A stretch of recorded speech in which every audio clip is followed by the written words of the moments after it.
Argentina Copa America জেতার পর এই দৃশ্যটার কথা মনে আছে।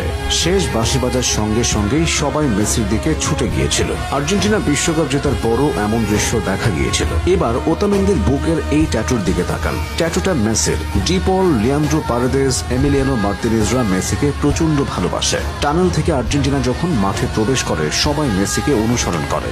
এক বা দুইবার না, প্রতিবারই মেসির নেতৃত্বে সবাই টানেল থেকে বের হয়। ঠিক কোন কারণে মেসিকে আর্জেন্টিনার বাকি প্লেয়াররা এতটা সম্মান দেয়? মেসি ইতিহাসের অন্যতম সেরা ফুটবলার বলে, কিন্তু ক্রিস্টিয়ানো রোনালদো তো সেরাদের একজন।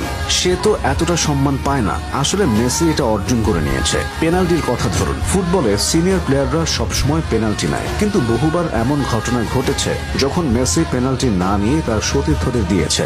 মেসি বার্সেলোনায় থাকতে নেইমারকে 11টা পেনাল্টি দেওয়ার সুযোগ দিয়েছেন, সুয়ারেসকেও 8টা দিয়েছেন। এভাবে মোট 30টা পেনাল্টি অন্যদের দিয়েছেন। আর্জেন্টিনার হয়ে লাউতারো যখন গোল খরায় ভুগছিল, মেসি তখনও লাউতারোকে পেনাল্টি নিতে দিয়েছে।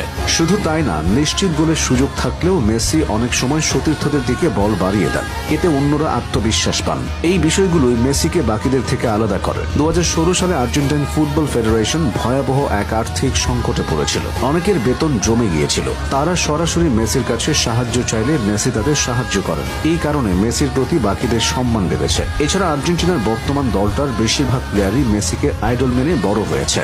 জুলিয়ান আলভারেজ জন্মেছেন 2000 সালে, এনজো ফার্নান্দেজ জন্মেছেন 2001 সালে। মেসি যখন একের পর এক ব্যালন ডিওর জিতছেন, তখন এনজো, আলভারেজ, আলমাদা, নিকো পাজরা কিশোর বয়সের। মেসির সাফল্য দেখে তারা একটা স্বপ্ন নিয়েই বড় হয়েছে, যেভাবেই হোক মেসির সঙ্গে খেলতে হবে। আর সেই স্বপ্ন যখন পূরণ হয়, তখন তারা শতভাগ উজাড় করে দিয়ে খেলে। তারা মেসির জন্য সবকিছু জিততে চায়।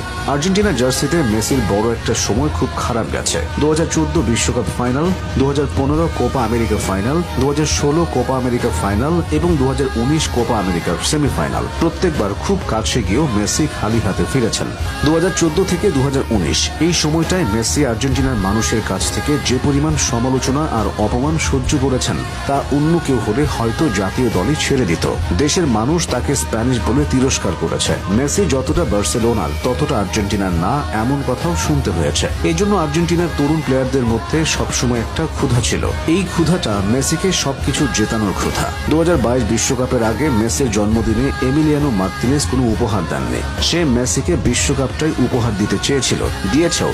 শেষ করা যাক মেসির নেতৃত্ব ও বিনয় দিয়ে। 8 বার ব্যালন ডিওর জিতলেও মেসির মধ্যে তেমন অহংকার বোধ নেই। তার মধ্যে সবসময় আমি নয়, আমরা মানসিকতা দেখা যায়। সিনিয়র প্লেয়ারদের মধ্যে সম্মান পাওয়ার যে আকাঙ্ক্ষা থাকে, মেসির মধ্যে সেটা নেই। একজন ফুটবলার যার জেতার মতো কিছু বাকি নেই, সে যখন জুনিয়র প্লেয়ারদের আপন করে নেবে, তখন